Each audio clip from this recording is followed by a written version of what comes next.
Act 15th. Confiding in each other as first love blossoms. Time: the 13th year of the Red Chamber in summer. Location: Heilongjiang Courtyard, Xiaoxiang Pavilion. Character: Jia Baoyu, Shi Shangyun, Shiren Lindayu, and several others. Character profile card. Name: Shi Shangyun. Gender: female. Aliases: Miss Shi, Miss Yun, Sister Yun, old friend of Jinxia. Identity: Jia grandmother's niece granddaughter, Jia Baoyu's cousin. Personality: lively, straightforward, and outspoken. Both parents died at a young age, raised by relatives. Aunt Granny: Lady Shi, grandmother Jia. When Shangyun arrived at the Heilongjiang Courtyard, Baoyu had just returned as well. Shiren hurriedly brought tea and said, "Sister Shi, I heard a few days ago that you got engaged?" Shangyun's face immediately turned red. She turned her head to drink tea and did not answer. Shiren smiled and said, "Usually you talk and laugh so much, now you're shy." After chatting for a while, Shangyun took out a ring and wanted to give it to Shiren. Shiren felt grateful in her heart and said with a smile, "The ones you gave to the sisters before, I have already received them. Today you brought it yourself again. It shows you have been thinking about me. This sincerity, no amount of money can buy." Shangyun asked, "Who gave this to you last time?" Shiren said, "It was Miss Bao." Shangyun sighed and said, "I thought it was Sister Lin who gave it to you, but it turns out to be Sister Bao. In my opinion, among these sisters, none can compare to Sister Bao. It's a pity she is not my real sister. If she were, even without parents, it wouldn't be a problem." As she spoke, her eyes started to turn red.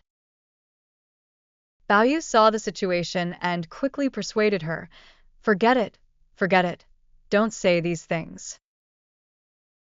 Shangyun glanced at Baoyu and said, "What? You're afraid that your cousin Lin will be unhappy if she hears about it?" Shiren laughed and said, "Miss Shi, you have grown up now, and you are even more outspoken and quick-witted." Baoyu was also helpless.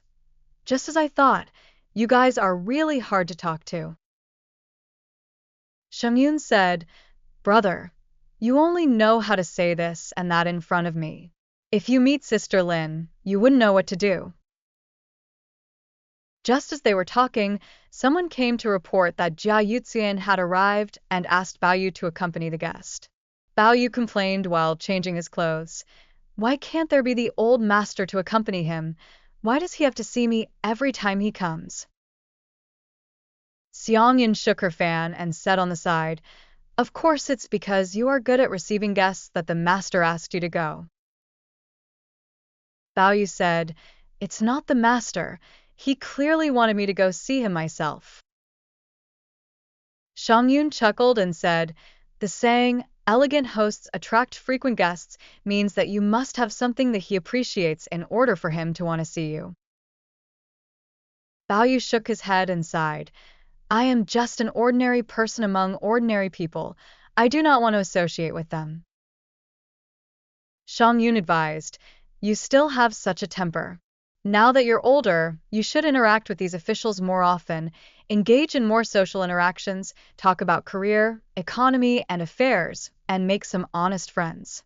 If you keep spending all your time with us, how can you achieve anything?" Baoyu felt uncomfortable listening to these words and said in a deep voice, "Miss, why don't you go sit in another room to avoid dirtying yourself in the presence of someone like me who understands economics and knowledge?" Shiren hurriedly stepped in to smooth things over, saying, "Miss Shi, please don't bring up these things with him again. Last time Miss Bao tried to advise him, he just walked away without giving any face. It's a good thing it was Miss Bao. If it had been Miss Lin, who knows what kind of trouble it would have caused. Miss Bao is really patient. I thought she would be angry, but afterwards she acted just the same as before. truly noble. On the other hand, he is the one creating distance. If Miss Lin were to get angry, who knows how much he would have to make up for.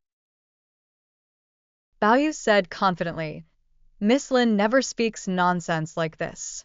Otherwise, I would have distanced myself from her long ago. Sharon and Xiangyun looked at each other and smiled, saying, Are we talking nonsense?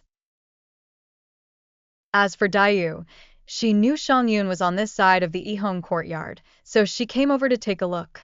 As soon as she entered the courtyard, she heard Xiangyun talking to Baoyu about official duties and finances, and Baoyu's response made Daiyu both happy and surprised, as well as sad and sighing.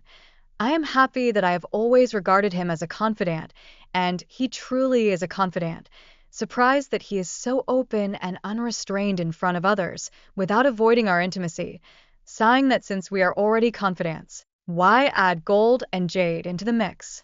Even if there is, it should be just between you and me. Why add another Baokai? Sad that my parents have passed away, and I have no relatives left. Even if I have any thoughts, I cannot find anyone to speak for me. Moreover, I have been feeling mentally confused lately, and I am afraid my body won't last long. Although you have taken me as a confidant, my fate is thin. What can you do about it?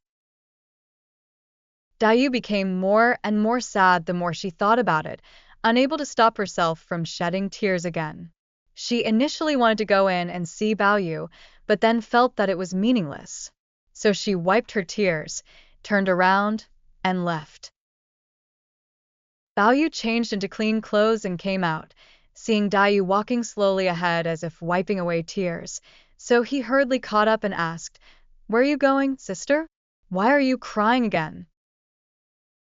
Daiyu forced a smile and said, I'm fine, I didn't cry. Baoyu said, Look, the tears in your eyes are not even dry yet. As he spoke, he raised his hand to wipe Daiyu's tears, startling her as she kept backing away, saying, You are really asking for death, touching me like that. Baoyu hurriedly apologized with a smile, saying, I was so engrossed in talking that I didn't realize I had already taken action, not caring about the consequences. Daiyu let out a light snort. It's fine to die, but if that gold and jade is abandoned, then it's really over. After hearing this, Baoyu suddenly became anxious. Daiyu stepped forward to help him wipe his sweat, saying, Don't be anxious, it's just a mistake I made. It's not a big deal. Why are you sweating so much in a rush? Baoyu fixedly gazed at Daiyu for a long time, then suddenly said, You can rest assured. Daiyu was suddenly stunned, and it took a while before she asked, I don't understand what you mean. What do I have to be worried about? Baoyu sighed and said, Don't you really understand? Have I been using my heart in the wrong way towards you all the time? If you really don't understand, it's no wonder you get angry with me every day. Daiyu said, I really don't understand. Baoyu sighed, Good sister, if only you truly understood. Not only have I wasted my effort, even the kindness you have shown me every day has been let down by you. That's why you have ended up so sick. If only you had been more comforting, your illness wouldn't have gotten worse day by day. This remark shook Daiyu's heart and mind. Although she had thousands of words in her heart, she was so excited that she couldn't even utter half a word. Baoyu was the same. He also had many things to say, but he didn't know where to start. The two of them just stared at each other blankly, unsure of what to do.